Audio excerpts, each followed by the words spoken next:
Hello everyone. आज का जो हमारा टॉपिक है वो है सॉल्ट ब्रिज। लास्ट टाइम हमने डिस्कस किया था इलेक्ट्रोकेमिकल सेल क्या होता है।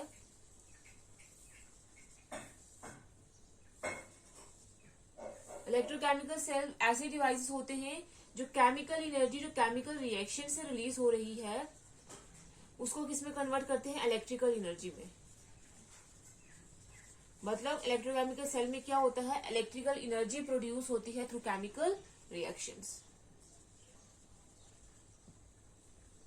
तो इलेक्ट्रोकेमिकल सेल्स में हमने यहाँ पे दो बीकर लिए थे।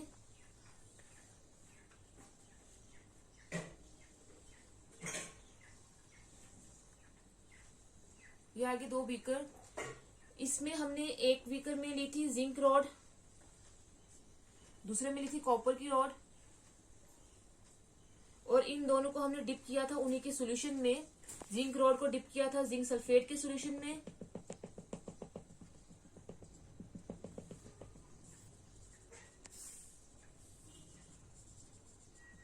ये आगे जिंक रॉड, और ये आगे कॉपर रॉड, और इसको भी फिल किया था उसी के सॉल्यूशन में, कॉपर सल्फेट में।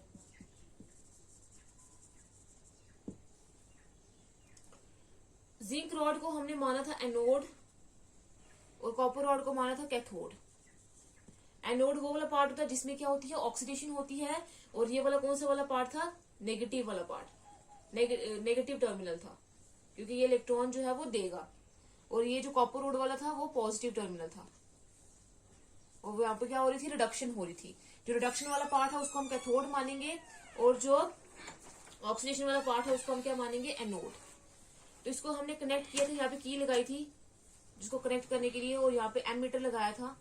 एमीटर या वोल्ट मीटर लगा सकते हैं, जो अगर करंट फ्लो कर रहा है तो उससे हमें पता चलेगा। तो ये कनेक्ट किया था दो इलेक्ट्रोड्स को। अब पहले जब सर्किट जो था वो इनकम्प्लीट था, मतलब ऑफ था, तो यहाँ पे जिंक सल्फेट सॉल्यूशन है, तो इसका एक्वियस सॉल्यूशन में जिंक सल्फेट क्या बनाएगा, Zn2 positive plus SO4 2 negative ions बनाएगा।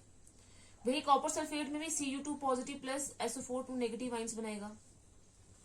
तो जब पहले सर्किट जो है वो अभी स्टार्ट नहीं हुआ है, हमने कुछ काम करना स्टार्ट नहीं करा है, तो इसमें जो जिंक सल्फेट है, जिंक के जो आइंस हैं और सल्फेट के जो आइंस हैं उनका नंबर क्या रहेगा, सेम रहेगा। वैसे ही कॉपर सल्फेट में कॉपर और सल्फेट का जो नंबर है वो सेम रहेगा, और जो करंट फ्लो करेगा वो हमें यहाँ पे जो एमीटर या वोल्ट मीटर या कोई बल्ब लगा सकते हैं उससे हमें पता चल जाएगा।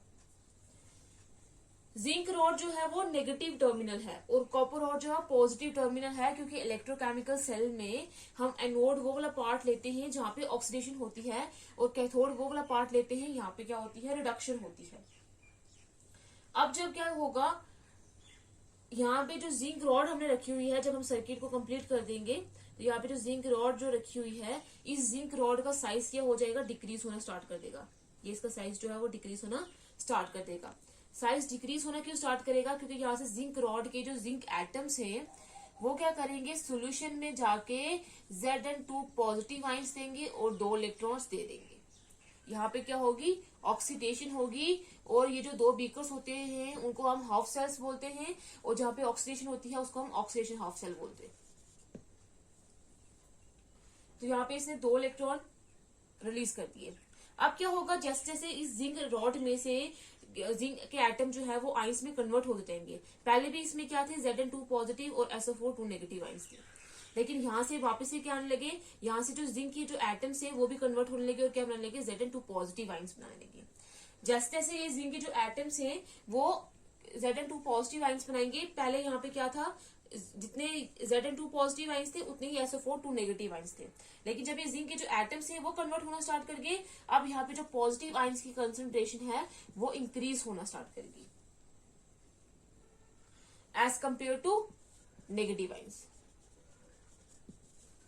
SO4 2 negative ions. अब इसमें ये है कि यहां से अब इसने 2 इलेक्ट्रॉन्स जो है वो रिलीज किए हैं, वो 2 इलेक्ट्रॉन्स कौन लेगा, यहां से ये वाइट से 2 इलेक्ट्रॉन को क्या होगा, फ्लो होगा, और इलेक्ट्रॉन को फ्लो होगा वो इस बीकर में आ जाएगा, इस हाफ सेल में आ जाएगा। अब यहाँ पे कॉपर सल्फेट में यहाँ पे सोल्यूशन में Cu2 पॉजिटिव और SO4 2 नेगेटिव आइंस है, यहाँ पे जो 2 इलेक्ट्रॉन्स आ रहे हैं वो 2 इलेक्ट्रॉन्स कौन लेगा, ये 2 Cu2 पॉजिटिव आइंस लेंगे, कॉपर आइंस लेंगे 2 इलेक्ट्रॉन्स और कन्वर्ट हो जाएंगे कॉपर के एटम में, और कॉपर के एटम कहाँ पे डिपॉजिट हो जाएगा, इस कॉपर रॉड में। यहाँ पे साइज ऑफ कॉपर रॉड क्या हो जाएगा, इंक्रीज हो जाएगा, लेकिन साइज ऑफ जिंक रॉड क्या हो जाएगा, डिक्रीज हो जाएगा।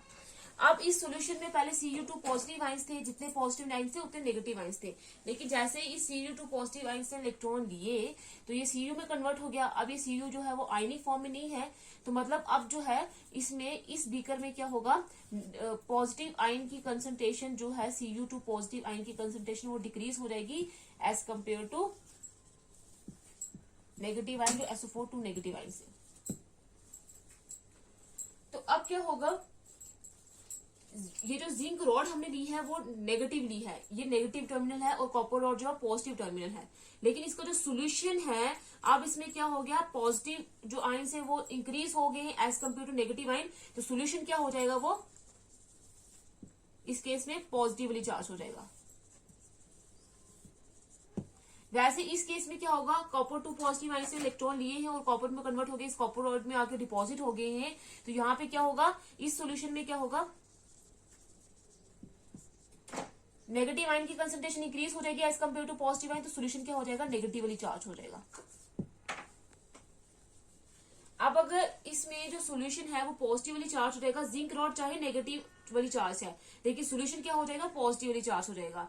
तो जो पॉजिटिवली चार्ज हो जाएगा तो ये जो जिंक एटम से, जो जिंक रॉड से जो जिंक एटम निकल रहे हैं और Zn2 पॉजिटिव आयंस बना रहे हैं, वो अब क्या हो जाएंगे, आगे सॉल्यूशन पॉजिटिवली चार्ज है, अगर और पॉजिटिव चार्ज आएगा तो उसको क्या करेगा, रिपेल करेगा। अब ये जो है फर्दर Zn2 पॉजिटिव आयंस नहीं बनने देगा, एक बात। दूसरी बात ये कि जो ये इलेक्ट्रॉन रिलीज कर रहा है Zn2 पॉजिटिव, अब सॉल्यूशन जो है पॉजिटिवली चार्ज है, पॉजिटिव चार्ज हमेशा नेगेटिव चार्ज को क्या करता है, अट्रैक्ट करता है, तो ये क्या करेगा, इलेक्ट्रॉन्स को क्या करेगा, अट्रैक्ट करेगा, इलेक्ट्रॉन्स को अट्रैक्ट करेगा।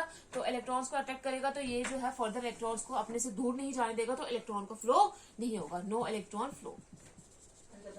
अगर ये होगा क्या, हमारे पास सॉल्यूशन जो है वो पॉजिटिवली चार्ज होगा। उसके बाद नेक्स्ट जो है हमारे पास कॉपर सल्फेट का सॉल्यूशन जो है वो अब नेगेटिवली चार्ज हो रखा है।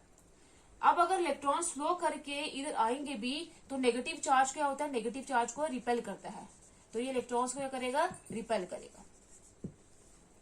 अब अगर इलेक्ट्रॉन्स को रिपेल करेगा तो ये सभी की चीजें क्या हो जाएगी, जिसकी वजह से ये जो सेल है उसकी जो इलेक्ट्रिकल न्यूट्रलिटी है वो एंड हो जाएगी, इलेक्ट्रिकल न्यूट्रलिटी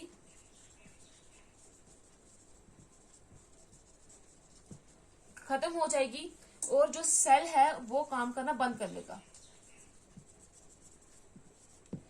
सेल हमारे पास जो है वो काम करना बंद कर देगा और हमारे पास कोई भी इलेक्ट्रिक करंट प्रोड्यूस नहीं होगा। थोड़े टाइम तक हमारे पास इलेक्ट्रिक करंट प्रोड्यूस होता रहेगा, जब तक जो जिंक पॉजिटिव आयंस हैं वो कम रहते रहेंगे, उनकी कंसंट्रेशन कम होगी, लेकिन सिर्फ 2 या 3 मिनट तक, 2 या 3 मिनट तक हमारे पास करंट जो है फ्लो करेगा। उसके बाद करंट फ्लो करना बंद कर देगा, क्योंकि यहाँ पे क्या हो जाएगा, पॉजिटिव आयन की कंसंट्रेशन इंक्रीज हो जाएगी, जिसकी वजह से सॉल्यूशन जो है वो पॉजिटिवली चार्ज हो जाएगा, और जो ये अब पॉजिटिव चार्ज आयंस को ये रिपेल करेगा और इलेक्ट्रॉन्स जो इसमें से रिलीज होंगे, क्योंकि यहाँ पे क्या हो रही है, ऑक्सीडेशन हो रही है, और इधर क्या हो रही है, रिडक्शन हो रही है, और ये इलेक्ट्रॉन्स को अपनी तरफ से दूर नहीं जाने देगा, और इलेक्ट्रॉन्स को दूर नहीं जाने देगा तो इलेक्ट्रॉन का फ्लो नहीं होगा और करंट जो है प्रोड्यूस नहीं होगा। अब ये प्रॉब्लम कैसे सॉल्व हुई है, ये प्रॉब्लम सॉल्व करी है एक और डिस्कवरी से, जिसको वो बोलते हैं सॉल्ट ब्रिज।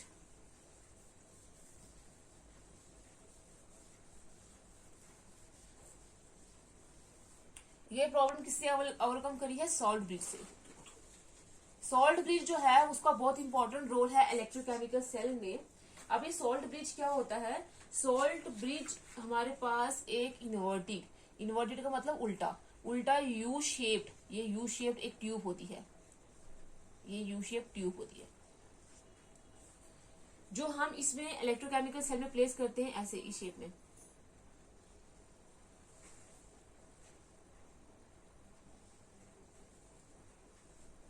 ये आ गया हमारे पास क्या, सॉल्ट ब्रिज। ये क्या था, ऑक्सीडेशन हाफ सेल, ये है रिडक्शन हाफ सेल। ये हमारे पास है एमीटर, और ये जिंक रॉड, ये कॉपर की रॉड। अब ये जो सॉल्ट ब्रिज है, ये हमारे पास क्या होता है, एक इन्वर्टेड उल्टा यू शेप ट्यूब होती है जिसमें हमने इनर्ट इलेक्ट्रोलाइट फिल किया होता है, जैसे KCl हो गया, KNO3 हो गया, NH4Cl हो गया। इनर्ट का मतलब क्या होता है, जैसे हमारे पास इनर्ट गैसेस होती हैं जिनको हम नोबल गैसेस बोलते हैं, जो मतलब किसी से रिएक्ट नहीं करे। तो इसमें हमने वो इलेक्ट्रोलाइट फिल करना है सॉल्ट ब्रिज के अंदर जो इनर्ट हो, जो किसी के साथ रिएक्ट ना करे। अब हमने क्या किया, इस इनर्ट इलेक्ट्रोलाइट को इस सॉल्ट ब्रिज में क्या किया, फिल कर दिया। से हम क्या करते हैं, फिर इसमें KCl पोटेशियम क्लोराइड फिल कर देते हैं, और इसको ये जो हमने KCl फिल किया है इसको हमने जेल लाइक फॉर्म में फिल करना है। इसकी रिक्वायरमेंट्स जो है इलेक्ट्रोलाइट की जो हमने फिल करने वो हम बाद में डिस्कस करते हैं। पहले देख लेते हैं ये जो सॉल्ट ब्रिज हमने इसमें प्लेस किया है इसके क्या क्या फंक्शंस हैं। तो है फंक्शंस ऑफ सॉल्ट ब्रिज। अब फर्स्ट फंक्शन इसका सॉल्ट ब्रिज का क्या है कि ये सर्किट को कंप्लीट करता है, completes electric circuit. Electric circuit को कैसे कंप्लीट करता है कि ये जो हमारे पास दो रॉड्स हैं, जिंक रॉड और कॉपर रॉड, इन दोनों को किसने कनेक्ट किया हुआ है, वायर ने कनेक्ट किया हुआ है। लेकिन ये जो दो सॉल्यूशंस हैं इनको कौन कनेक्ट कर रहा है, ये सॉल्ट ब्रिज। और ये इलेक्ट्रॉन के फ्लो को क्या कर रहा है, मेंटेन कर रहा है। इसका मतलब ये सर्किट को क्या कर रहा है, कंप्लीट कर रहा है। दूसरा इसका फंक्शन ये है कि ये इलेक्ट्रिकल यूटिलिटी को मेंटेन कर रहा है, मेंटेन इलेक्ट्रिकल यूटिलिटी, जिसकी प्रॉब्लम अभी अराइज हुई थी कि इलेक्ट्रिकल यूटिलिटीज जो है इलेक्ट्रोकेमिकल सेल की वो खत्म हो जाती है, जिसकी वजह से जो सेल है वो काम करना बंद कर देता है। अब ये इलेक्ट्रिकल यूटिलिटी को कैसे मेंटेन करेगा, इसमें भी हमने इलेक्ट्रोलाइट भरा है, जैसे हमने एग्जांपल लिया KCl की। तो KCl क्या बनाता है, K positive plus chlorine negative ions बनाता है। तो यहाँ पे कौन सी वाली आइंस होंगे हमारे पास, K पॉजिटिव और क्लोरीन नेगेटिव आइंस होंगे। यहाँ पे भी क्या होंगे, K पॉजिटिव और क्लोरीन नेगेटिव आइंस होंगे। यहाँ पे भी क्लोरीन नेगेटिव आयन और K पॉजिटिव आयन होंगे। अब काम इसका ये है कि जैसे ही यहाँ पे Zn2 पॉजिटिव आयन की कंसंट्रेशन इंक्रीज हो जाएगी, मतलब पॉजिटिव आयन की कंसंट्रेशन इंक्रीज हो जाएगी। यहाँ पे हमने प्लग भी लगाया होता है, इसको प्लग किया होता है यहाँ पे कॉटन से या वूल से। तो हम वैसे ही इस प्लग को ओपन करेंगे और यहाँ पे जो Zn2 पॉजिटिव आइन से पॉजिटिव चार्ज इंक्रीज हो गया है, तो यहाँ से जो नेगेटिव आइन से क्लोरीन आइन, हम इसको क्या कर देंगे, यहाँ से इसको निकालना स्टार्ट कर देंगे। जितने जैसे Zn2 पॉजिटिव आइन से यहाँ पे 2 पॉजिटिव, एक क्लोरीन के ऊपर एक नेगेटिव चार्ज होता है, उसको बैलेंस करने के लिए हमें 2 क्लोरीन आइंस लेने पड़ेंगे। तो वैसे ही हमने यहाँ पे क्लोरीन आइन रिलीज कर देने और यहाँ पे क्लोरीन आइन आ जाएंगे और पॉजिटिव चार्ज को जो नेगेटिव आइन से वो क्या कर देंगे, बैलेंस कर देंगे। वैसे ही इस बीकर में क्या होगा, नेगेटिव आयन की कंसंट्रेशन इंक्रीज हो गया, ये सोल्यूशन क्या हो गया, नेगेटिवली चार्ज हो गया है। तो हम यहाँ से क्या करेंगे, जो पॉजिटिव आयन से के पॉजिटिव, उनको हम रिलीज करना स्टार्ट कर देंगे। के पॉजिटिव आयन रिलीज करना स्टार्ट कर देंगे, जो नेगेटिव आयन को क्या कर देंगे, अब बैलेंस करना स्टार्ट कर देंगे, जिसकी वजह से क्या हो जाएगा, हमारे पास इलेक्ट्रिकल न्यूट्रलिटी जो है वो क्या करेगी, मेंटेन करेगी। तो इसमें से जितने हमने Zn2 पॉजिटिव एक्स्ट्रा होंगे उतनी हमने क्लोरीन आयन रिलीज कर देने, तो पॉजिटिव चार्ज नेगेटिव चार्ज को बैलेंस कर देगा। और यहाँ पे जितने ही SO4 नेगेटिव आयंस ज्यादा होंगे उतने ही हमने K पॉजिटिव आयंस रिलीज कर देने हैं, जिसकी वजह से जो इलेक्ट्रिकल न्यूट्रलिटी है वो क्या रहेगी, मेंटेन रहेगी। तो यही होता है फंक्शन सॉल्ट ब्रिज का, ये इलेक्ट्रिकल न्यूट्रलिटी को मेंटेन करता है। अब जैसे ये इलेक्ट्रिकल न्यूट्रलिटी मेंटेन रहेगी तो करंट जो है वो हमारे पास क्या होगा, फ्लो करना स्टार्ट रहेगा। इलेक्ट्रॉन का फ्लो जो है वो स्टार्ट रहेगा और जिसकी वजह से इलेक्ट्रिक करंट जो है वो प्रोड्यूस होता रहेगा। तो अब ये जो हमारे पास सॉल्ट ब्रिज है, इसमें जो इलेक्ट्रोलाइट फिल किया है उसकी क्या क्या रिक्वायरमेंट्स होंगी। इलेक्ट्रोलाइट की जो रिक्वायरमेंट है, फर्स्ट रिक्वायरमेंट ये है कि इसमें जो मोबिलिटी होगी, मोबिलिटी होती है मूवमेंट, मूव करने की कैपेसिटी, मोबिलिटी होगी जो कैटाइन और एनाइंस हैं, पॉजिटिव और नेगेटिव आइंस, उनकी सेम होनी चाहिए। क्योंकि अगर वो सेम नहीं होगी, जैसे सपोज करते हैं कि हमने कोई इलेक्ट्रोलाइट ले दिया जिसमें कैटायन की मोबिलिटी ज्यादा है और आयन की मोबिलिटी कम है, तो कैटायन जल्दी से मूव करके वो क्या कर देगा, यहाँ पे तो न्यूट्रल कर देगा, लेकिन जो एनाइन जो है, कैटायन जो है वो यहाँ पे मूव करके यहाँ की न्यूट्रलिटी मेंटेन करके रख देगा जल्दी जल्दी से।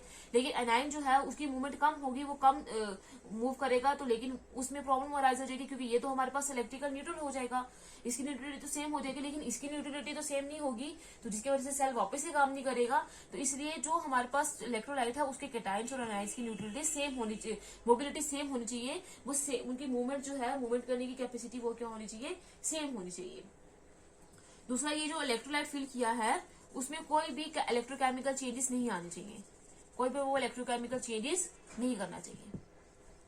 नेक्स्ट जो है हमारे पास वो ये है कि ये जो आइंस हैं जो ये बनेंगे इलेक्ट्रोलाइट से, पॉजिटिव आइंस और नेगेटिव आइंस, जैसे हमने केसीएल लिया था तो उसमें पॉजिटिव पोटेशियम पॉजिटिव बन रहे थे और क्लोरीन नेगेटिव आइंस बन रहे थे।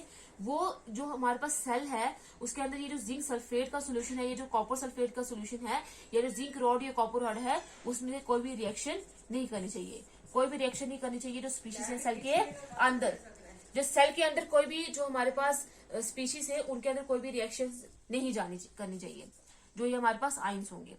जैसे अगर हम देते हैं यहाँ पे, अगर हमने क्लोरीन आइन डाले हैं तो ये क्लोरीन आइन जो है वो जिंक के साथ रिएक्ट करके जिंक क्लोराइड बना सकते हैं, इनमें रिएक्शन हो सकती है।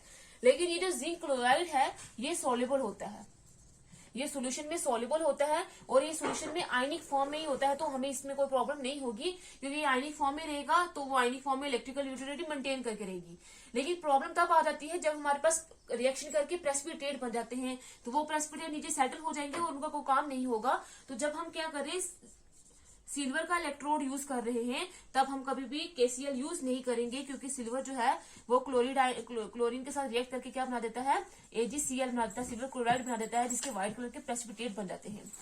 प्रेसिपिटेट क्या होता है, सॉलिड पार्ट होता है, तो व्हाइट कलर के प्रेसिपिटेट बन जाएंगे जो नीचे सेटल हो जाएंगे, जिसकी वजह से हमें प्रॉब्लम वापस से आ जाएगी। तो इसलिए हमने क्या करना है कि ऐसा हमने इलेक्ट्रोलाइट यूज करना है कि अगर वो सोल्यूशन इसके साथ रिएक्ट भी कर दे तो इसमें सॉल्युबल हो, मतलब आयनिक फॉर्म में ही रहे।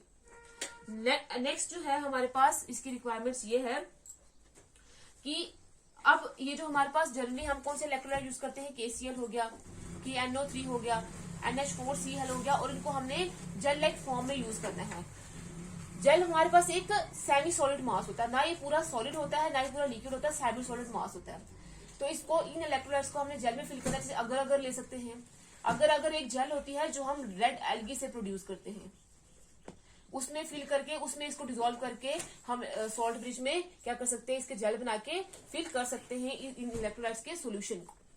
तो ये हमारे पास थी रिक्वायरमेंट्स इलेक्ट्रोलाइट की, कि जो हमने फिल करना है सॉल्ट ब्रिज के अंदर। सॉल्ट ब्रिज का मेन काम क्या होगा, ये इलेक्ट्रिकल न्यूट्रलिटी को मेंटेन करके रखेगा, जिसकी वजह से करंट जो है वो प्रोड्यूस होगा।